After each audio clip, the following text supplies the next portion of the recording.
Okay, how's it going? We're going to read some Ho Chi Minh right now. This is an appeal made on the occasion of the founding of the Indochinese Communist Party.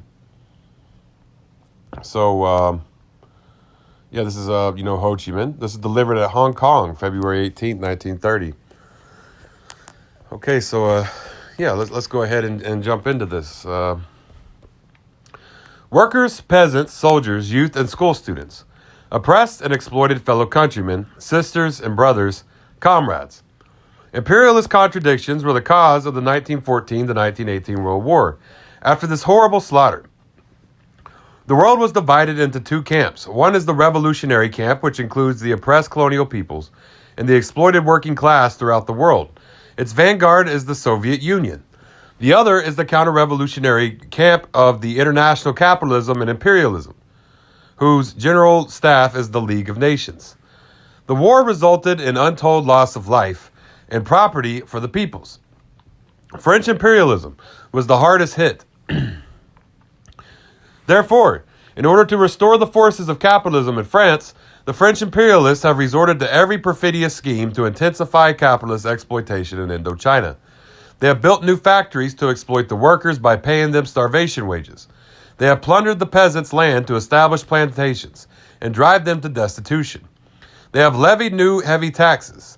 They have forced our people to buy government bonds. In short, they have driven our people to utter misery.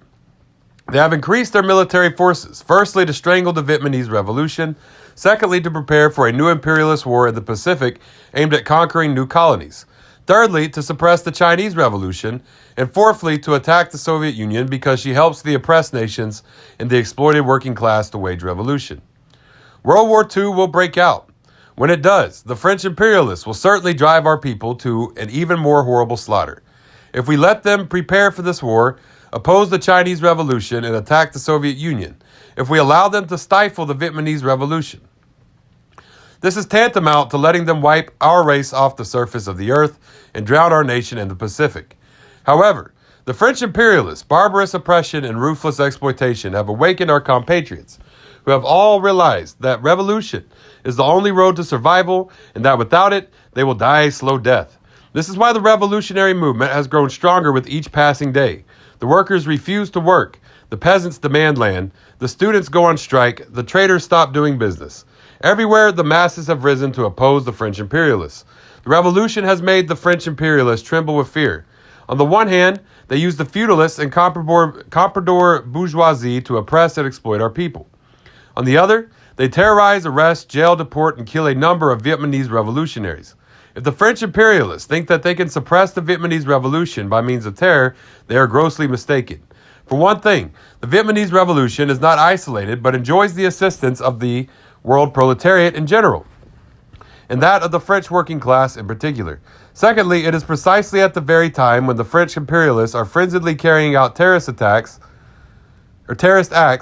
that the Vietnamese communists, formerly working separately, have united into a single party, the Indochinese Communist Party, to lead the revolutionary struggle of our entire people. Workers, peasants, soldiers, youth, school students, oppressed and exploited fellow countrymen. The Indochinese Communist Party has been founded. It is the party of the working class. It will help the proletariat lead the revolution waged for the sake of all oppressed and exploited people. From now on, we must join the party, help it, and follow it in order to implement the following slogans. 1. To overthrow French imperialism and Vietnamese feudalism and reactionary bourgeoisie. 2. To make Indochina completely independent. 3. To establish a worker-peasant-soldier government. 4. To confiscate the banks and other enterprises belonging to the imperialists and put them under the control of the worker-peasant-soldier government. 5. To confiscate all the plantations and property belonging to the imperialists and the Vietnamese reactionary bourgeoisie and distribute them to the poor peasants. 6. To implement the 8-hour working day. 7. To abolish the forced buying of government bonds, the poll tax, and all unjust taxes hitting the poor. 8. To bring democratic freedoms to the masses. 9. To dispense education to all the people. 10. To realize equality between man and woman. Okay, yeah. So that is the appeal to the occasion of the founding of the Indochinese Communist Party.